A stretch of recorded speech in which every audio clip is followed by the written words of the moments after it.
చాలా ప్రత్యేకమైన ధన్యవాదాలు. ఎందుకంటే ఒక 2-3 దశాబ్దాలుగా నా మాటల్ని భరించి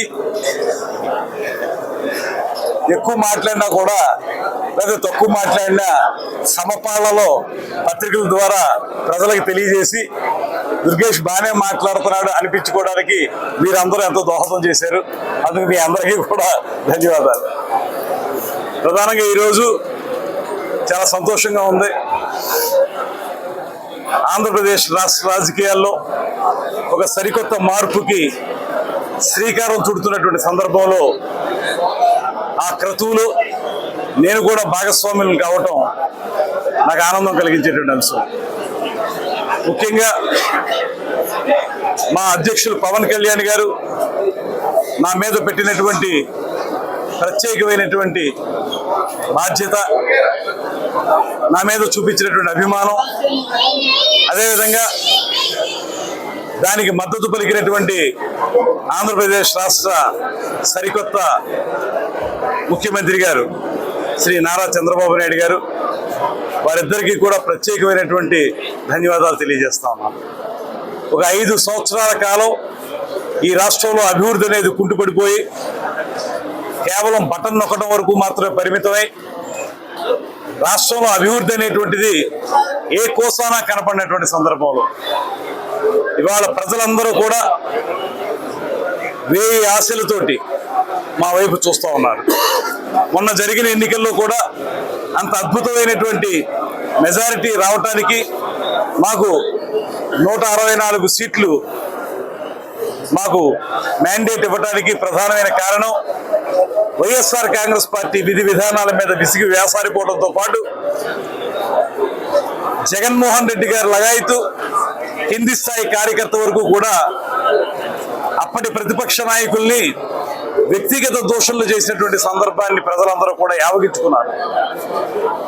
అది ప్రభుత్వ కార్యక్రమం అయినా, భారీ స్థాయిలో పెట్టినటువంటి సమావేశం అయినా అక్కడ ప్రభుత్వం తాలూకు విధి విధానాలు చెప్పడం మానేసి చంద్రబాబు నాయుడు గారిని, పవన్ కళ్యాణ్ గారిని అయితే ఆయన వ్యక్తిగత జీవితం మీద పదే ఆరోపణలు చేసి, దిగజారిపోయినటువంటి ఆరోపణలు చేసి ఈ రాష్ట్రంలో వారు చూపించినటువంటి దౌర్భాగ్యపు విధానం ప్రజలందరిలోనూ కూడా చాలా అసహ్యాన్ని కలిగించింది. అందుకే వాళ్ళు నేను అనుకుంటూ ఉన్నాను, సరే ప్రభుత్వ పనితీరు అవన్నీ ఒక ఎత్తు అయితే వారి యొక్క వ్యక్తిగత దోషణలే ప్రజలు ఇష్టపడలేదు. ఈ రకమైన రాజకీయాలు కాదు మాకు కావాల్సింది. ఒక సహేతుకమైనటువంటి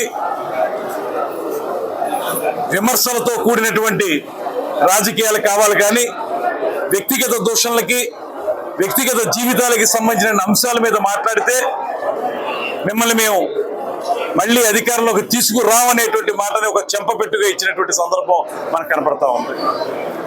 ఆ సందర్భంలో మేమందరం కూడా ఇవాళ అద్భుతమైనటువంటి మెజారిటీలతోటి నెగ్గాం. వాళ్ళ ప్రజలందరూ కూడా మా వైపు చూస్తూ ఉన్నారు.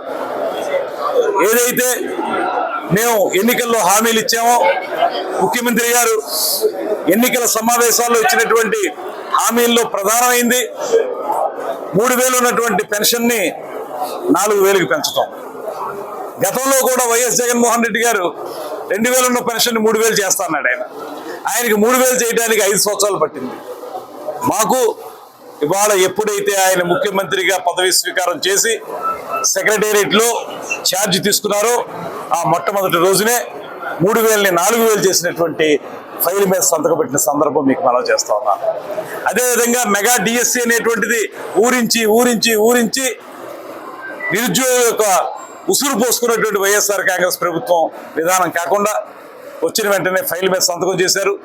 రమారమి 16,000 పైచీలకు ఉపాధ్యాయ పోస్టులు త్వరలో రాబోతున్నాయి. అదేవిధంగా 5 హామీలకి సంబంధించి సంతకాలు చేయడం మాత్రమే కాకుండా ఏవైతే మేము ఇచ్చేటువంటి హామీలు పూర్తిగా ఉన్నాయో వాటన్నిటిని ఉచిత బస్సు విషయం కానివ్వండి ఇవన్నీ కూడా రేపు జరిగేటువంటి కేబినెట్లో పూర్తిగా చర్చించి వాటిని కూడా వెంటనే అమల్లోకి తీసుకురావడానికి మేము కృషి చేస్తాము. మా లెజిస్లేటివ్ పార్టీ నాయకునిగా ఆయన ఎన్నుకున్న సందర్భంలో మాకు ఒక మాట చెప్పారు. ఆయన ఓటు వేయటం ద్వారా అంత పెద్ద స్థాయిలో ఓట్లు వేయడం ద్వారా ప్రజలు మనకేం చెప్తున్నారంటే, మేము మీకు ఓటు వేస్తున్నాం, జాగ్రత్తగా బాధ్యతగా పనిచేయండి, జవాబుదారీతనంగా ఉండండి అనేటువంటి మాట చెప్తున్నారు మనకి ప్రజలు. దాన్ని మనం మనసులో పెట్టుకోవాలనేటువంటి మాట చెప్పారు. అది మేమందరం కూడా మనసులోకి తీసుకున్నాం. అదేవిధంగా చంద్రబాబు నాయుడు గారు మొన్న ఇన్ఫార్మల్ గా జరిగినటువంటి మంత్రుల సమావేశంలో మా అందరికీ కూడా ఆయన దిశానిర్దేశం చేశారు. మనం పూర్తి స్థాయిలో ఏదైతే చెప్పామో